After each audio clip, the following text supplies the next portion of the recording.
అందరికీ నమస్తే అండి. రాజధాని ప్రాంతానికి చెందిన రైతు దొండపాటి రాములు అలియాస్ రామారావు నిన్నగాక మొన్న మరణించారు.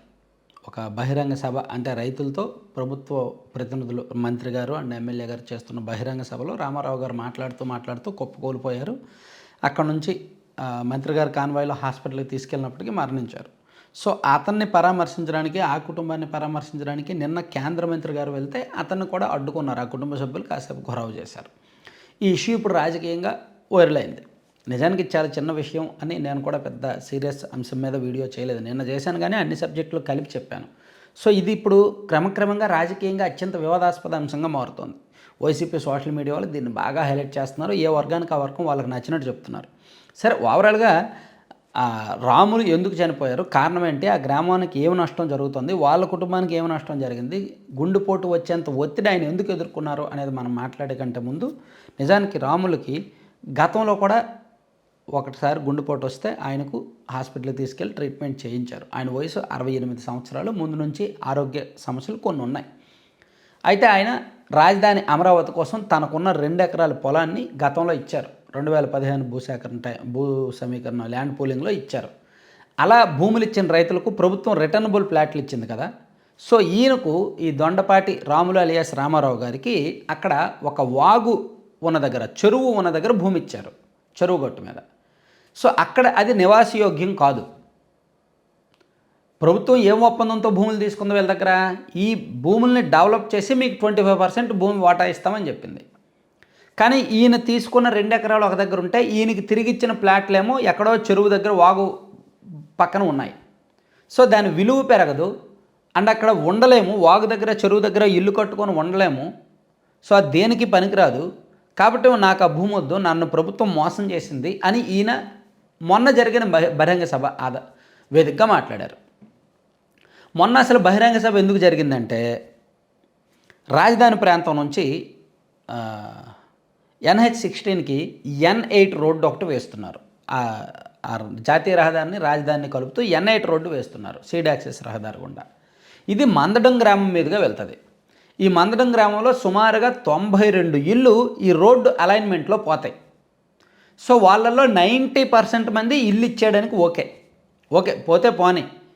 కాకపోతే వాళ్ళు ఏం చెప్తారంటే, మా ఇంటి వాల్యూ మీరు లెక్కించండి, మా ఇంటి స్థలం ఎంత ఉందో మీరు అంతే స్థలం మాకు వేరే చోట ఇవ్వండి, అండ్ మా ఇంటి వాల్యూకి రెట్టింపు ధర ఇవ్వండి. మా ఇల్లు 20 లక్షల వాల్యూ ఉంటే మీరు మాకు 40 లక్షలు ఇవ్వండి, మా ఇల్లు 50 లక్షల వాల్యూ ఉంటే మీరు మాకు ₹1,00,00,000 ఇవ్వండి. అలాగే ఇక్కడ ఎంత స్థలం ఉందో అంతే స్థలం వేరే చోట మంచి చోట మాకు కేటాయించండి. అలా ఇస్తే మేము మీకు మా ఊరు ఖాళీ చేసి మా ఇల్లు మీకు ఇవ్వడానికి సిద్ధమే అని చెప్పి వాళ్ళందరూ కూడా ప్రభుత్వానికి ఓకే అన్నారు. 90% మంది రైతులు పాజిటివ్గా ఉన్నారు. అయితే ఆ టైంలో, అలా మాట్లాడే టైంలో రామారావు అలియాస్ రాములు కల్పించుకొని, మీరు రిటర్నబుల్ ప్లాట్లు ఇచ్చినప్పుడు ఎక్కడ పెడితే అక్కడ ఇవ్వద్దు, నాకు గతంలో ఇలా మోసం చేశారు, వాగు పక్కన ఇచ్చారు, నాకు అది దేనికి పనికిరాదు. సో మీరు ఇప్పుడు భూములు తీసుకున్న తర్వాత మాత్రం మా ఇల్లు కట్టుకునే ప్లేసులు మాత్రం నివాసయోగ్యమైనవిగానే ఉండాలి, అంతే తప్ప ఎక్కడో ఊరి చివర ఈ పనికిమాలిన ప్లేసులు మాత్రం ఇవ్వద్దు, అలా ఇస్తే మోసం చేసినట్టే అని చెప్పారనమాట. సో అలా ఆయన ఆవేదన చెప్పుకున్నారు. అదే సందర్భంలో ఆ గ్రామంలో ఆ మీటింగ్లో ఉన్న కొంతమంది ఊర్లో కొన్ని టెంపుల్స్ పోతున్నాయి, 3 టెంపుల్స్ వరకు ఈ రోడ్డు అలైన్మెంట్లో పోతున్నాయి. ఆ టెంపుల్స్ జోలికి వెళ్ళొద్దు, మీరు పక్క నుంచి వెళ్ళండి, రోడ్డు పక్క నుంచి వేయండి, దానికి అదనంగా ఇల్లు కావాలంటే మేము ఇస్తాం, కానీ టెంపుల్స్ని మాత్రం కూల్చొద్దు, ఆలయాలను కూల్చేసి అక్కడ రోడ్డు వేయొద్దు, అది మా గ్రామానికి సెంటిమెంటు ఆ ఆలయాలు అని చెప్పి వాళ్ళందరూ గట్టిగా భీష్మించి కూర్చున్నారు. అంటే వాళ్ళు భూములు ఇవ్వడానికి, ఇల్లు ఇవ్వడానికి సిద్ధం, కానీ దానికి తగ్గ రెట్టింపు వాల్యూ ఇవ్వాలి. అలాగే అదనంగా ఇల్లు ఇవ్వడానికి సిద్ధం, ఆ గ్రామంలో దేవాలయాన్ని వదిలేయాలి. వీటన్నింటికి మించి వాళ్ళకి ఇచ్చే ఇల్లు లేదా ప్లాట్లు వాల్యుబుల్ ప్లేసుల్లో ఇవ్వాలి తప్ప చెరువు పక్కనో వాగు పక్కనో ఇవ్వకూడదు. అలా ఇవ్వడం వలన దానికి ధర పెరగదు, వాల్యూ ఉండదు, అక్కడ ఇల్లు కూడా కట్టుకొని నివాసం ఉండలేరు. ఆ పాయింట్ మీద రాములు మాట్లాడుతూ కుప్పకూలిపోయారు. సో సాధారణంగా ఇక్కడ అంటే మనకి అనూహ్యంగా గుండెపోటు రావడం, ఇటువంటివన్నీ రావడం సహజమే. కాకపోతే ఒకటి మాత్రం నిజం, నేను ఇంత చెప్పిన ఫైనల్గా ఒకటి చెప్తున్నా, ప్రభుత్వం అమరావతికి భూ సమీకరణ విషయంలో వేగంగా దూకుడుగా వెళ్లకుండా రైతుల యొక్క సమస్యలు తెలుసుకుంటే మంచిది. వీలైతే రైతుల దగ్గర నుంచి, ప్రతి రైతు దగ్గర నుంచి కూడా రాతపూర్వకంగా తీసుకోండి. దాదాపుగా ఒక ఎంతమంది రైతులు ఉంటే అంతమంది 5,000 మంది రైతులు ఉన్నారనుకోండి. ఆ 5,000 రైతు కుటుంబాల నుంచి కూడా రాతపూర్వకంగా తీసుకోండి. వాళ్ళ ఒపీనియన్ వాళ్ళకి రాయమని చెప్పండి. భూమి ఇస్తాము లేదా భూమి ఇవ్వము, భూమి ఇవ్వాలంటే మా అభ్యంతరం ఇది, మా అనుమానం ఇది అని. ఎందుకంటే మీరు అందరిలో ఒక 100 మందితో కలిపి మీటింగ్ పెట్టేసరికి 90 మందికి అది నచ్చేసరికి మిగిలిన 10 మందికి నచ్చకపోయినా మాట్లాడలేకపోతున్నారు. ఎందుకంటే ఆ 90 మంది వీళ్ళని శత్రువులుగా చూస్తారు కాబట్టి. సో వీళ్ళు అవకాశం వచ్చినప్పుడు మాట్లాడుతున్నారు. రాజకీయంగా అది కూటమికి కూడా చిక్కులు తెచ్చిపెడుతోంది. సో అందుకు రాజధానిలో అదనంగా భూ సమీకరణ కోసం వీలైతే పర్సనల్గా ఆ రైతుల కుటుంబాలకు వెళ్ళి మాట్లాడడమో, లేదంటే వాళ్ళ అబ్జెక్షన్ను నేరుగా సీఎం గారి వరకు తీసుకువెళ్ళడమో, తెలుసుకోవడమో చేస్తే మంచిది.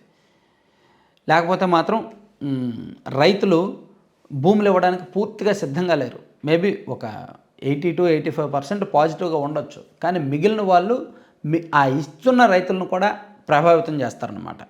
అది ప్రభుత్వానికి ఖచ్చితంగా నష్టం చేసే అంశమే. సో రెండో విడత భూ సమీకరణ అంశంలో ప్రభుత్వం 1-2 సార్లు ఆలోచించి అడుగులు వేస్తే మంచిది. Thank you. సో కంటెంట్ చివరి వరకు చూసిన ప్రతి ఒక్కరికి ధన్యవాదాలు. కంటెంట్కి సంబంధం లేకుండా మీరు స్క్రీన్ మీద ఒక యాడ్ చూస్తున్నారు కదా, laddupallem.com అని. సో వీలైతే ఒకసారి బుక్ చేసుకోండి. టేస్టీ అండ్ హెల్దీ ప్రొడక్ట్స్ అండి వీళ్ళ దగ్గర ఉంటాయి. మనం అందుకే ప్రమోట్ చేస్తున్నాం. 95% అబోవ్ పాజిటివ్ రివ్యూస్ వస్తున్నాయి కొనుక్కున్న వాళ్ళందరి నుంచి కూడా.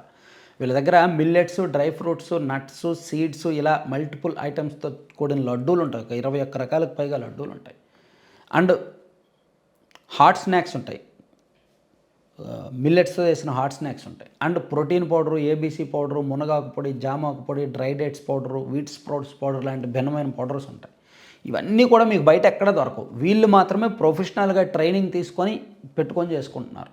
చాలా లో బిజినెస్, లో మార్జిన్ బిజినెస్, మంచి డిస్కౌంట్లు కూడా ఉన్నాయి. న్యూ ఇయర్, సంక్రాంతి సీజన్లు ఉన్నాయి కాబట్టి బల్క్ ఆర్డర్స్ పెట్టుకునే వాళ్ళకి డిస్కౌంట్లు కూడా భారీగా ఇస్తున్నారు. Thank you.